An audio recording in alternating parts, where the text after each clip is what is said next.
Now I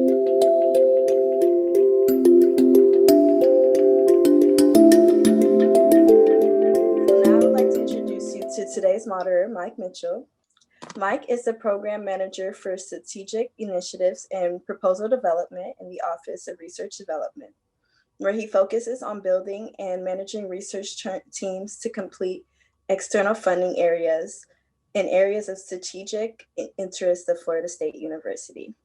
Mike joined the Office of Research Development in 2015 after previously serving as the Program Manager for Alternative Fuel Vehicles, Bioenergy, and Agriculture Energy with the Florida Department of Agriculture and Consumer Services, Office of Energy.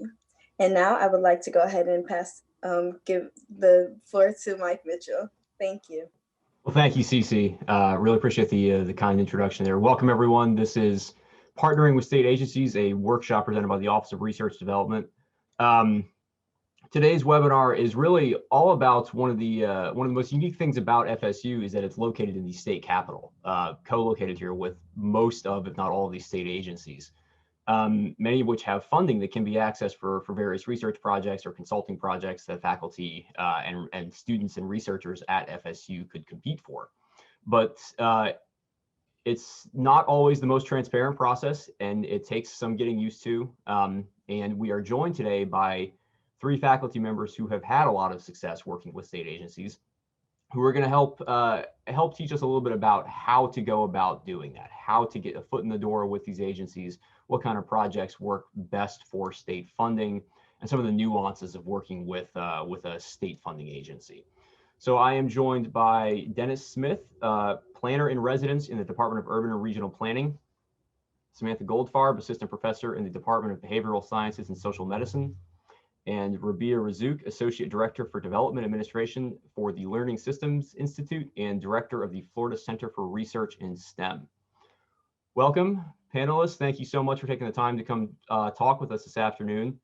Folks, as we go throughout this is a panel session. We ask if you have questions, please feel free to ask in the chat, and I'll go ahead and read them out so that we avoid people talking over each other and any confusion there. So I'd like to just go ahead and start by asking our panelists to tell us a little bit about your experience working with state agencies, just how you got started and overall, what's it been like? And I will just pick from left to right on my screen. Samantha, if you could go first, please. Well, hi, everyone. I see a few familiar names for those of you I don't know. I'm Samantha Goldfarb. I got my doctorate in public health from University of Alabama at Birmingham, and immediately after came here, and I've been here for about 5 years now. Thank you for the introduction. I've actually been doing some state agency work since my master's and doctoral program in Alabama, and started out doing some agency work for the Alabama Department of Public Health, where we help them with their maternal and child health needs assessment. And that kind of translated to coming here and building my skills and working with the Department of Health, Florida Department of Health here. So, Mike, I wasn't sure how much detail you really want me to go into without kind of opening it up that's first, perfect. but that's the primary state agency that I work with. And can go into detail if folks have questions about what exactly I do with that. But sure. Let's go through the introductions first, and we'll get into some more specifics. Rabieh, let's go you next. Good afternoon, everyone. My name is Rabieh Razzouk. I'm with the Learning Systems Institute. I've been at FSU for 17 years, and the Learning Systems Institute is about 51 years old. We've been working primarily with state agencies. Well, we've worked not just primarily with state agencies, sorry, but primarily with the Department of Education within the state. When I've joined LSI in 2003, I started working with the Department of Education in around 2007, and have had maybe 60 or 70 different projects with the Department of Education over these years. Thanks. And Dennis.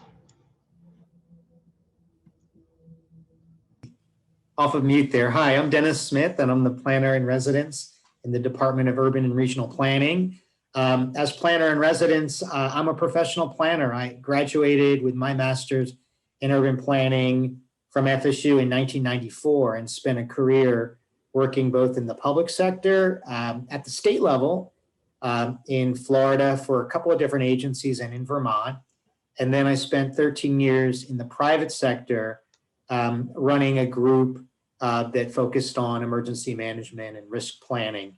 And so in my role as planner in residence, I'm half funded by the university for some of my instructional time, but the other half of my salary needs to come from paid projects. So each semester, I lead our graduate capstone course, which is a project for a paid client. And then the rest of the work that I do through the Mark and Marianne Barnaby Planning and Development Lab are also for paid clients, most of whom are representatives of state agencies, from the Department of Transportation to DEO, Department of State, and as well as some regional entities like metropolitan planning organizations. And so I think that's enough for my introduction. Well, thank you all. And just by way of briefly expanding upon my role previously at the Energy Office before coming here, I ran these programs from the other side. So I was the one who was developing RFPs, putting them out, and getting proposals in from researchers at universities working on all kinds of energy projects, but primarily in the areas of agricultural and bioenergy. And so we had a process that really ran the gamut from open RFPs that were put out very broadly to as many universities as possible to apply to also occasionally just working one-on-one with faculty that we had relationships with that we knew. And so that leads me to my first question for our panelists. That second one of working with agencies working directly with faculty that they know, how do you build that relationship? How do you get to know them so that they know to reach out to you? And let's go in reverse order. Dennis, go ahead first. Well, thanks, Mike. I'll talk about kind of building client relationships and coming from both first the public sector, where I was in various positions, kind of like Mike described, where I built relationships with consultants and faculty from different universities across the state. And then also from the private sector side, where I had to build relationships. It's really important to think about just that word, relationship, and not about project. And so, it might be hard for those of you who are just starting out and haven't had the opportunity to build a relationship. But I think the key is finding out first the agency that might most closely align with the research that you are interested in pursuing, and then just simply finding some contacts there. And introducing yourself. I know it's really hard to make that initial cold call, that first call. Perhaps there are other faculty members that have some relationships within that same agency that you can rely on to help you get there. But once a relationship is built, it's so important to parlay that into something that's not just short term. It's not about managing one specific project. Most of the work I do now, after having been in my position for 4 years here at FSU, is built on the foundations of other projects and through actual relationships I had on past projects or through word of mouth with other project managers. So let me stop there and let some other folks add in on that. Sure. Rabieh. Yeah, I agree with Dennis. Most of my projects have been competitive RFPs, but I did have some of those that were not. And I think you have to think about it in a way that the cycle of grants is just like any other agency. It will take more than a year to find funding, to issue an RFP, to collect proposals and make a decision. Same thing goes with unsolicited proposals. If they have work to be done, it's also not a short cycle. So it's all about building relationships and letting them know what you do, how you do it, finding out what they do, how your research aligns with their mission and their work. And they'll know that you exist at that point, they'll call on you when there is something. Um, Getting a foot in the door through someone else who knows the group is also very helpful, like Dennis said. Um, and once you establish those relationships, you'll get to know also about RFPs. The state does not have a centralized RFP system like the federal government, like grants.gov does, or others. So it's you chasing RFPs around on different websites, and it's often you could easily miss RFPs. So having these relationships also help knowing that an RFP is out when one is out. Samantha. I think the panelists really hit the nail on the head. The only thing that I think I would add to that is, coming up with a little bit of a game plan before you just reach out blindly. So again, kind of writing down what your skills and abilities are, kind of knowing who the players are, getting familiar with the agency itself and what they do, so that you can kind of bring that knowledge to your first meeting. I think would be important for junior faculty reaching out to, as Rabieh has kind of mentioned as well, maybe some senior faculty who have a little bit of experience with this. I know when I first came on to FSU, I had the previous knowledge of knowing that agencies like the Department of Public Health or the Department of Health needed needs assessments and program evaluations to be done. I knew that I brought that skill and experience to the table, and I needed to reach out to my senior faculty members to kind of find out who we needed to talk to within those agencies. So just kind of adding that piece to it, if you are junior faculty, thinking about, again, what skills are you looking to bring, and also, who can you identify within the agency, what research can you do prior to reaching out, that can kind of put you on the right path. Mm-hmm. Mike, I just thought of something too I would like to add to that. Samantha raised a great point, and that is kind of not going into things blindly. And I think part of it, doing your research, is figuring out where you may fit in. And I want to share a very quick anecdote, and that is that I worked for the Division of Emergency Management at the state for almost a decade, some years ago. And since I've been with the FSU Department of Urban and Regional Planning, I haven't had any work with that agency, but I continue to keep relationships alive with people that I know there. And as an example, I'm doing a project now with the College of Engineering where we were engaging with professionals to complete a survey. And so I reached out to one of the planning leads there, and he was just really excited to help out. And I've made myself available to be on different committees that they have, because I know that so one day the stars will align for a project. So figuring out ways that may not pay off immediately, but build the foundation for getting you the face time and the exposure that you need. What are some of the ways that you go about doing that research about the agency? How do you find out about their priorities? Any tips or tricks or sorry, go ahead, Samantha. Oh, well, I was kind of at a great advantage because our department chair ended up doing some work as deputy secretary for the Department of Health for some time. So he knew a lot of the folks, and he knew what I was trying to get at, having also had a public health background himself. And so I came at a really great advantage there.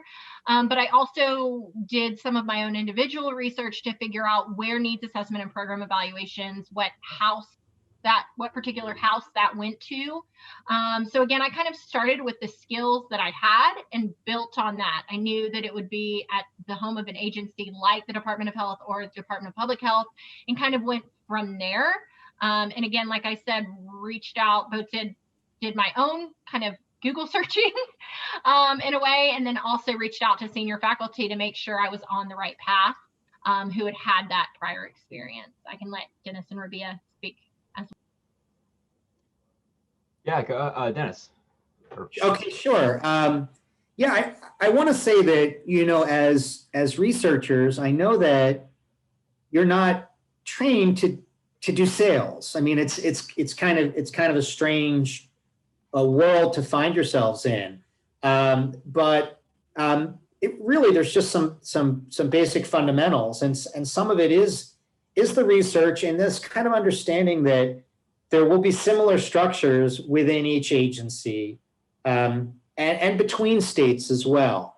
So some of it is kind of understanding how you might have interacted with a state agency, maybe back where you got your doctorate, where you did your initial research, and seeing if how that structure applies in Florida.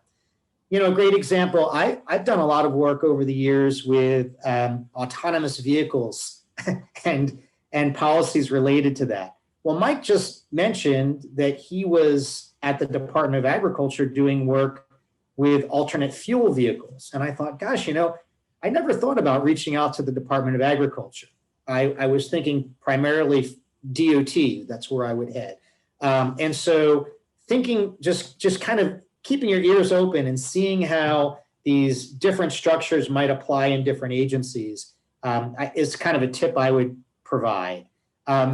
The other thing is this: don't be afraid to recognize that you're asking people for money, and that's okay.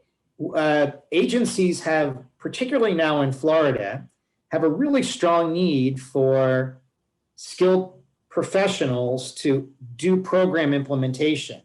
In fact, over the last 30 years, really the focus has shifted much more to grants administration at the state level than actually doing some of the fundamental applied research. And so going into that game knowing that your services are needed, and there's nothing really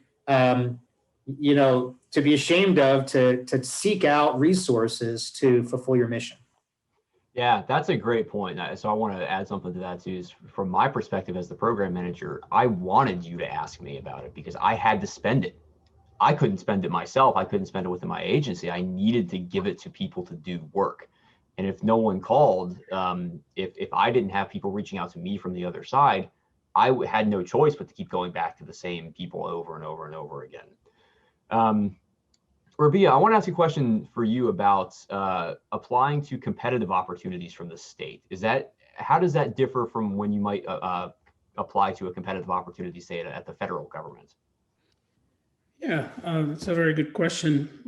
I find the process a little bit, not a little, but very different, especially very different from a National Science Foundation or a U.S. Department of Education as well. Most proposals are not reviewed by peers. They are reviewed by the program officer, maybe a small committee within the department. Often are just reviewed by the program officer. They're often more of a contract basis rather than research. So this is maybe one of the most challenging things working with the state is that we like to do research. Their mandate is not to do research. So it's important, don't get discouraged. We do a lot of research with these programs. You just have to factor research as part of development. So one example that I'd give is the state wanted to issue an RFP to train 4,000 teachers in math and in science. And this is something we like to do, but we also like to do research on it. So we wanted to create these professional development programs. We wanted to make sure they work. That's the research component. It's kind of part of built-in evaluation / research. We did a randomized control trial with thousands of teachers who went through that training and others that didn't. And that allowed us to, gather what we needed for our research part, and then yet deliver a very successful program for the state. So writing proposals is often different. I rarely find limit number on pages, for example, on RFPs. That's a good thing for faculty because they get to write as many pages as they like. Usually that's a challenge when writing to NSF and trying to fit it in 15 pages. They're less stickler about rules, about formatting and things of that nature. And they're the biggest maybe issue and difference is when you apply for a grant with the federal government, the university ends up owning the research, owning the work that you do, versus when you work for the state, it's often that agency owns the work that you do. We have been able to successfully negotiate ownership out of projects in the past, so it's not impossible. It's just by default, they own the work they do. You have to kind of fight for it. So there's a question here in the chat that I do want to ask. It's a very interesting one. When you're responding to these RFPs, are you ever competing with private sector consultants and firms? And Dennis, I know you had mentioned that you had some experience going up against consultants really in some of your work. Can you talk a little bit about that? Sure. And Steve, hi, it's good to see you. I've had the experience here at FSU in my current position of competing with private sector firms and then also teaming with private sector firms on projects. So let me talk about the teaming piece first. I know that wasn't your question, but there's often an opportunity for the client, whether it's the state agency or a local government or a group that the state agency serves, to use university resources that they want to use. So as an example, if they know they'd like to use whatever skills you have in your research area, but it's part of a broader project, it's not uncommon for them to encourage a private sector respondent to include you on a team, and that can even strengthen the team. So that would be a case where you wouldn't necessarily lead a project, but you would be teaming with a private sector consultant. Sometimes it can go the other way around, where because of different structures that we have, where we can sometimes non-competitively receive work, we might be able to bring a private sector consultant on, again, for that very same reason, to satisfy a need or to provide a specific consultant or person that the state agency wants to see. But we are competitive. Now, I know that in the grand scheme of things, we don't want to compete against the private sector per se, but generally speaking, our overhead is much lower than what one would see in the private sector. So as you know, we all have our base rate, and then to our base rate is applied some overhead, some multiplier. As an example, it can be 0.52 or something like that in dealing with some federal agencies and some entities.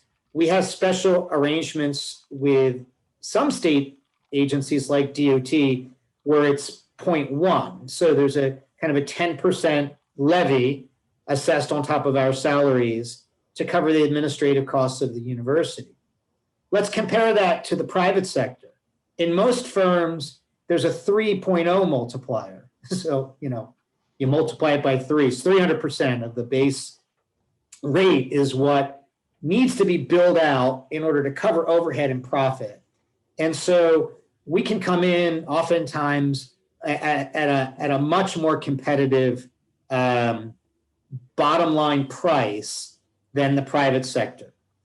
With that, though, there are advantages for the state agency to work with one type of a group, private sector versus university, that go beyond price. But that's one area where I find that we're very competitive. The other area is being able to bring a very wide and diverse team of experts onto a specific project. I've had the good fortune of working with some colleagues from other departments in the College of Social Sciences, as well as with other aspects of the university, the FAMU FSU College of Engineering. And so for some projects I'm working on now, we have team members from across the university. And that's a strength sometimes that is harder for our private sector partners to assemble rapidly like that. So I have another question here that that changes the subject a little bit, but I think it's very important, and it's something that we talked about when we all spoke last week about some of the downsides of working with state agencies. In particular here, the question asks, do you have any recommendations on the balance of managing current projects to ensure favorable outcomes while also finding time to seek out future project opportunities and funding? And I imagine this is especially challenging with state agencies where it requires you to build those relationships and invest all of that time for a payoff that you may not see for a year or two. Samantha, can I ask you to start off on that and tell us a little bit about your experience in that? Well, hi, Derek. Derek and I know each other. We're in the same department, and he's great. He actually has a lot of projects going for himself with Department of Children and Families. So if I can brag on him for a second, he's doing very well himself. But I understand his challenge because you're always trying to look to the future, because a lot of these projects are, you know, maybe 2-3 years, somewhere in there. For my projects, at least, they tend to fall in that spectrum.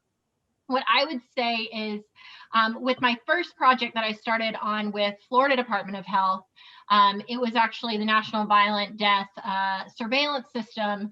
And the PI of that project is the PI of multiple projects at DOH, and ended up kind of transferring me to the opioid project that I'm on, thinking that it was actually a longer term and more successful, it was a larger project, a larger scale project. So basically, she kind of started me on this pilot project and then said within a matter of months almost, hey, go ahead and take on this project, which ended up being a 3-year role. And so I feel like the conversation can naturally ebb that way. So for example, as you're in the middle of a current project, you can kind of have these conversations around, hey, you know, as this comes, you know, to an end, if there's any other opportunities, you know, this is, again, they kind of see your work, and it ends up, at least for me, it's ended up being a very natural and smooth transition, in the sense that DOH, as Dennis and Rabieh were both saying, the agencies that we work with always have opportunities.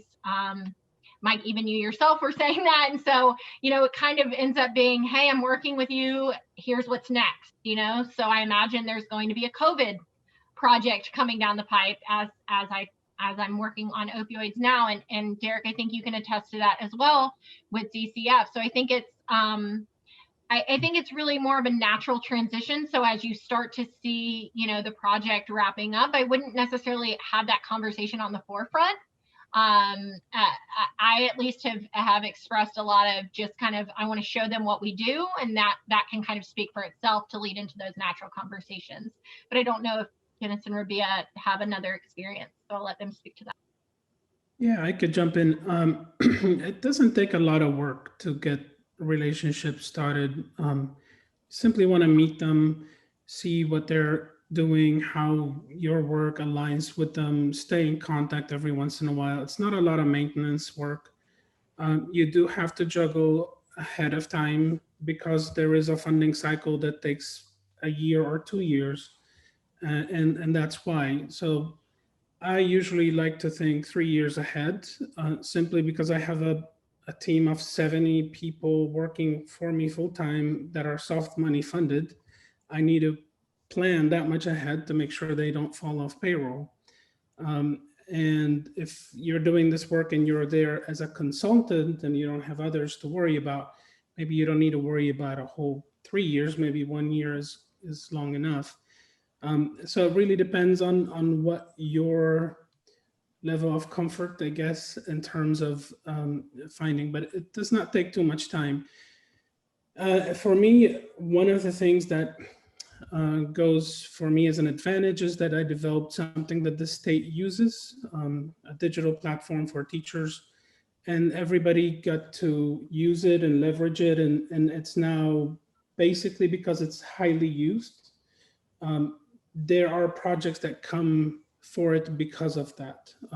So I don't need to necessarily chase as much as I used to before. Now people that want to kind of do something on that platform, they have to reach out to us. So it really depends, but in the beginning, you know, you certainly don't want to be annoying and be there in their office every 2 days. asking for funding. So it's more about meeting them, learning about the programs they have, the state programs as well as the federal program. So one very important thing to remember is that the state, probably at least in the Department of Education, most of the funding comes from the federal government, not from the state. So knowing what the federal programs are, what their missions are, reading the federal rules that fund them, understand what they're for and how they're being utilized in the state and how you could help through that process before you talk to them. And that's, I think, it's important as well.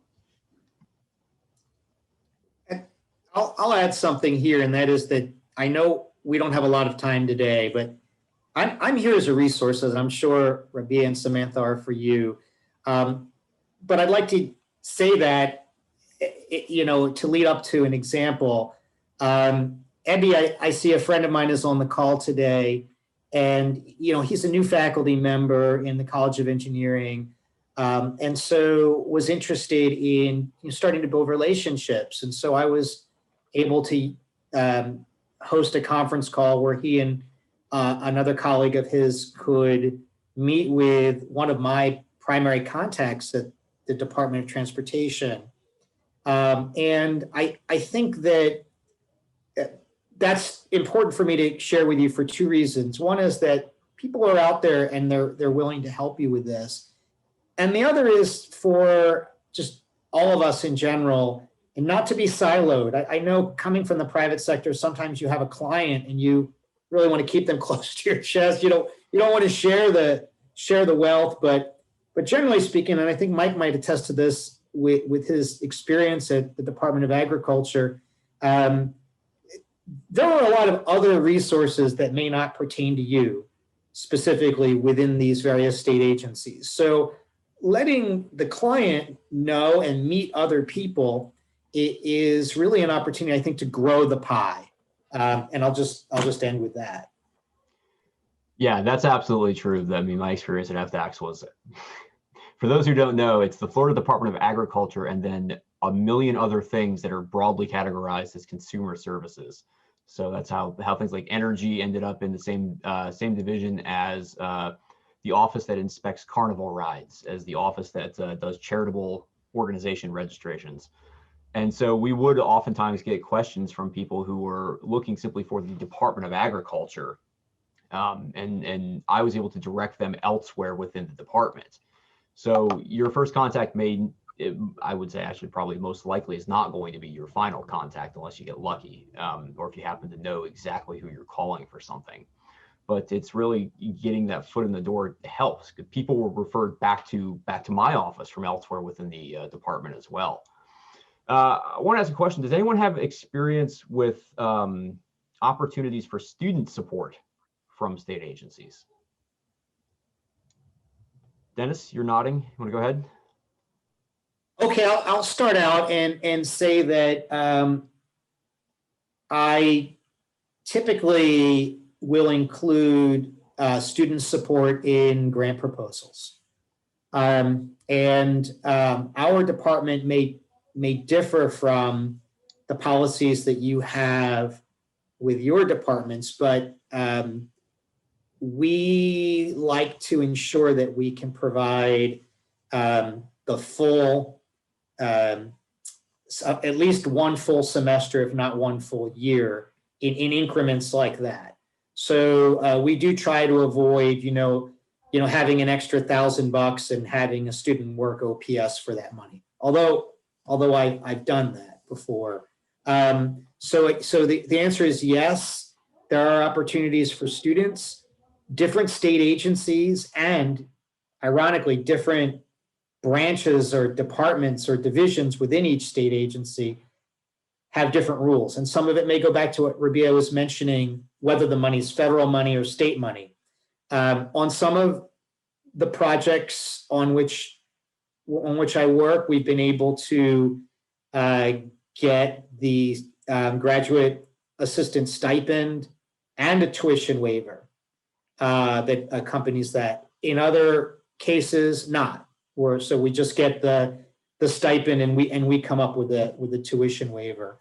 And then I guess the third example would be those projects where we can only pay straight up OPS, although we don't like to do it that way. So yeah, we really do. I use it as a vehicle to keep students employed. And I guess now I've got, on any number of projects, I usually have 3 or 4 students that are working for me in some capacity.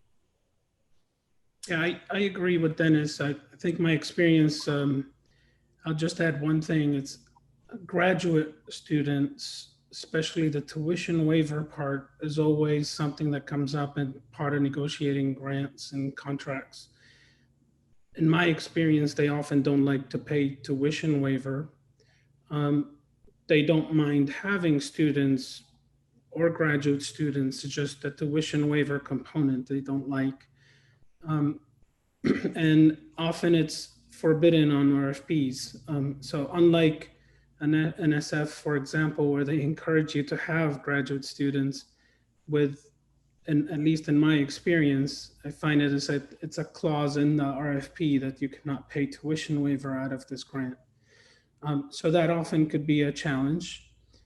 Often departments on campus, they would cover the tuition waiver from other sources, but you employ the student that way. In our case, we're non-academic unit, we're a multidisciplinary research center and institute, and often our students come from other departments. So it's a negotiation also with the department to make sure that they are able to cover that tuition waiver component. But I currently have more than 30 students working on state grants only. So it is always an opportunity. A lot of undergrads, few graduate students are part of this, but we did have some grants that did allow tuition waiver. So it's not always the case. It's just the majority of them don't allow tuition waiver. So there is another question I did want to ask and make sure we get this in here, but I know we're winding down on time. How is state funding viewed from the university's perspective, from your colleges and departments? Is there any kind of a difference between receiving a state grant and how that's viewed versus receiving a federal grant or a foundational grant? Any volunteers to go first there? Samantha? Yeah, I can speak to that. I definitely think it's something that our college should revisit because it is seen differently. So despite the fact that, you know, a lot of my contracts can end up bringing in, actually this past contract, we were able to hire 2 research faculty members off of it. And most of my salary, it still isn't viewed as favorably in terms of promotion and tenure as a federal grant would be. It also doesn't lend itself in the same way, promotion and tenure wise, in terms of protected time for publishing and research and things of that nature. So I know that this does not kind of go across the board, but it is a consideration if you're thinking along the tenure track line for my department, college in particular. It is something that as I said, I think should be revisited, because a lot of times you're talking about very similar in terms of the funding amount and the length of time for funding. But in many ways you're kind of climbing an uphill battle with that. So that is a small caveat. It hasn't deterred me.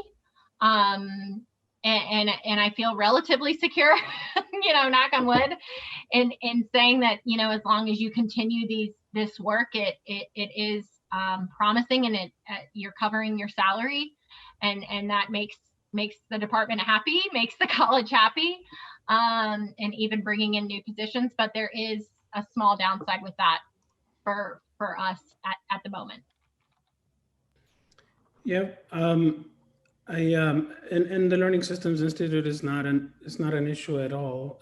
As a matter of fact, we do have to work with the state because our center, the Florida, in particular, the Florida Center for Research in STEM, the word Florida doesn't come by coincidence. It is specifically to work in the state. It is a center created by the legislature, and it was competed for between universities and FSU won that award, and that's how we established that center. And part of our mission is to work with the Florida Department of Education and support the state's initiatives by doing research and technical support and other things that we're experienced in. So by getting these grants from the state, it does not really hurt at all. It is very helpful. It's equally helpful as getting them from NSF or others, in particular if they are competitive. If they're not competitive, usually they're non-competitive grants are not viewed as favorably as competitive grants within our evaluation system, within our department. But it's a case-by-case basis. So for example, I have non-competitive grants because of work I've done to build this platform and make it successful. That doesn't mean should take away from building that success before, and now I could get another grant without having to compete for it. That still counts as part of a good success, but in some cases, it's not as equal. Maybe it's not perceived as equal. Let me add to that too. I would say my position is unique because I'm evaluated on really kind of the dollar number, the figure of money I bring into the department. But I find myself as the PI on most of the projects that I bring in, teamed with other faculty. And so as the PI, I ensure that in our process that we've met all of the IRB requirements and that we've set up our project in such a way that my faculty colleagues can publish, or I could be cited as a co-author on an article that might come out of the applied research that we're doing.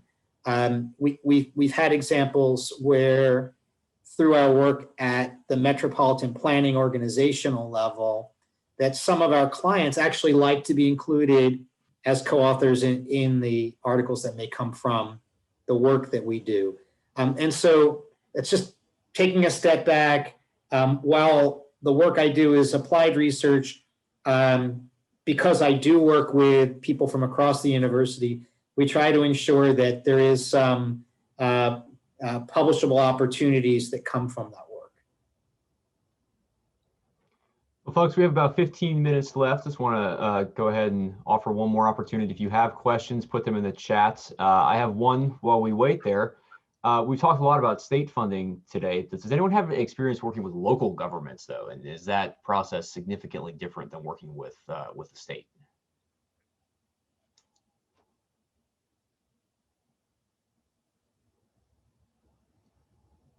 No? Sorry. All right, so I guess, all right, so I'll just tell you that I work with local government from time to time. And just like the state government might be a little bit easier to deal with than the federal government because of some arrangements where they can sole source to you, et cetera.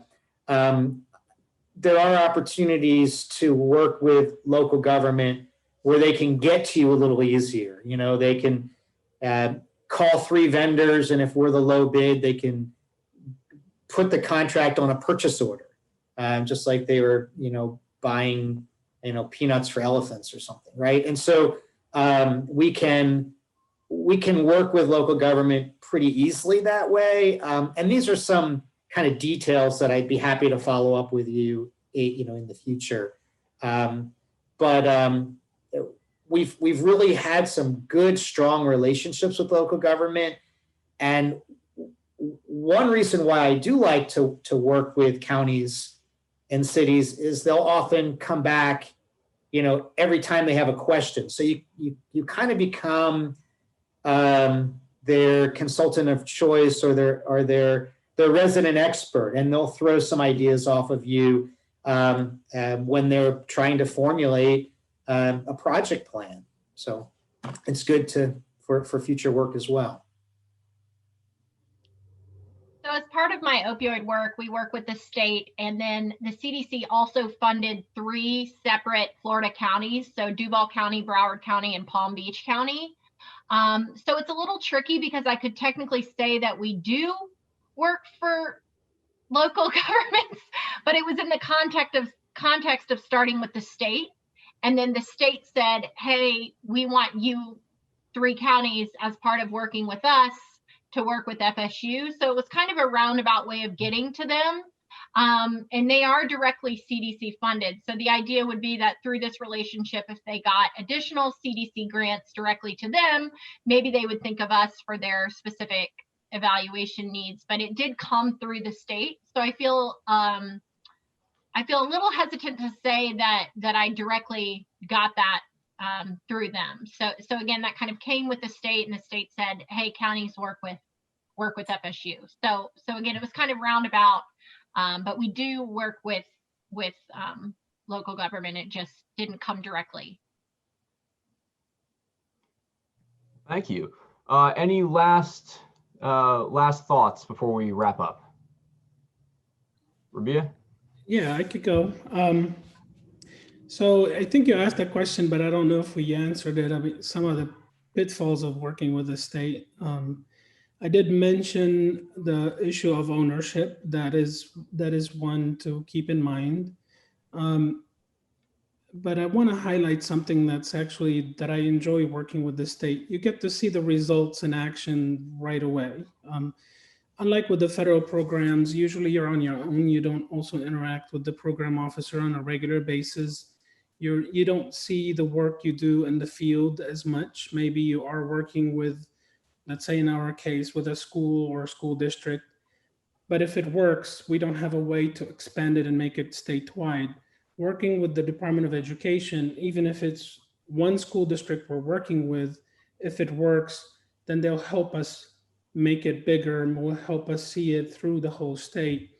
And that's different with programs from the federal government. You're on your own doing your research, which has its advantages, but you don't necessarily get the help to make it bigger and louder later. And 2, we live in the state, so it's good to see good work happening.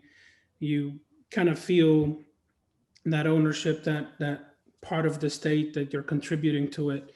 And 3, a very important one is it's part of the university's mission actually to help around in the state as well. And that helps us fulfill that university's mission. So going back to the university and why that's important to the university, it's part of the university's mission to do that.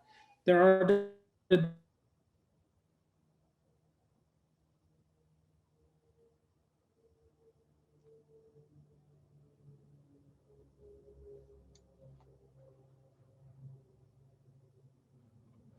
and we depend heavily on the residual of overhead, which is called SRAD in the university, for us to provide support and support services to the grants. And if we don't generate overhead, we don't generate SRAD, and that makes it more challenging.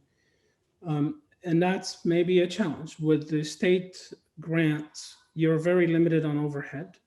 I think in my experience, it's anywhere between 0 and 10%. Most of my grants with the state are at 0. If they are federally funded, they're at 8%. And that's almost nothing, or lead you to nothing and residual afterwards. And that's one of the challenges. Everything else, I enjoy it. It's also very nice for us because we are in Tallahassee, not maybe this year, but usually if you need to have a meeting, it's close, you can go do the meeting. That's the beauty of being in Tallahassee and being able to communicate much more effectively and working with them.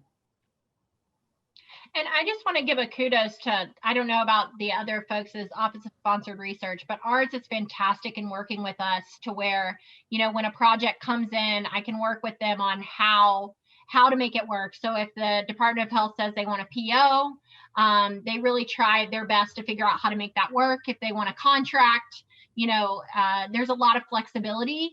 So I do want to give a shout out, at least to our Office of Sponsored Research to, if we get a project, they really try to find any way to make it work for me. So again, I don't want to discourage. I know we kind of ended on a bad note, but I will say, if once you do establish those relationships and find a project, hopefully, you can work with your internal team to find a way to make it work,